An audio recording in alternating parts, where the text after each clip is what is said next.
Hello, my name is Dorothy Boyson. Did you know physics can be used to explain a frog jumping? Well, it can. For our purposes today, we are using a Pac-Man frog. To learn a little bit more about these kind of frogs, I called up an expert, and here's what she had to say. Pac-Man frogs live 5 to 10 years in tropical environments that are very humid but lower temperatures. She also said that they like to burrow. They're not very active creatures, and they let their food come to them. Another discovery I made was that Pac-Man frogs can weigh up to 1 pound, but our frog, Charming, weighs 0.004 kilograms, about the weight of a nickel. So here's what we did. We filmed him, and then from that, we used his second jump, which is approximately 0.233 seconds. And then from that, found the distances and velocities. And here, just take a look.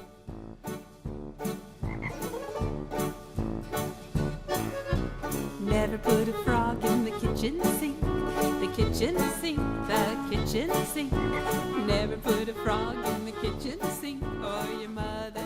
So we take that video and we find the velocities and the distances and the acceleration. Here, take a look. Now let's look at the horizontal and vertical distance.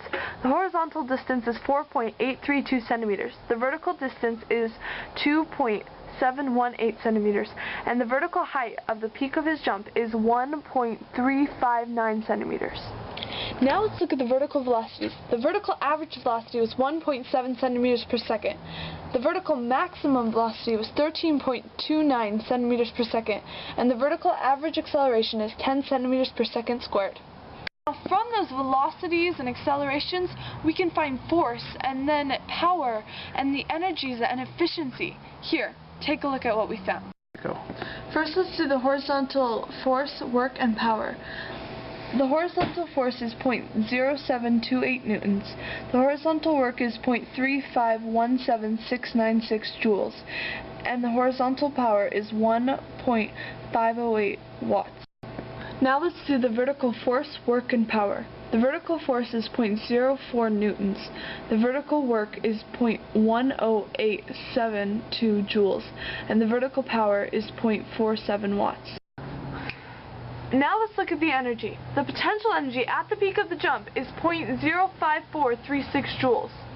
Now, since the only thing acting against the frog would be air resistance, and there would be very little of that, it can be assumed that the kinetic energy at the end of the jump would be approximately the same as the potential energy at 0.05436 joules.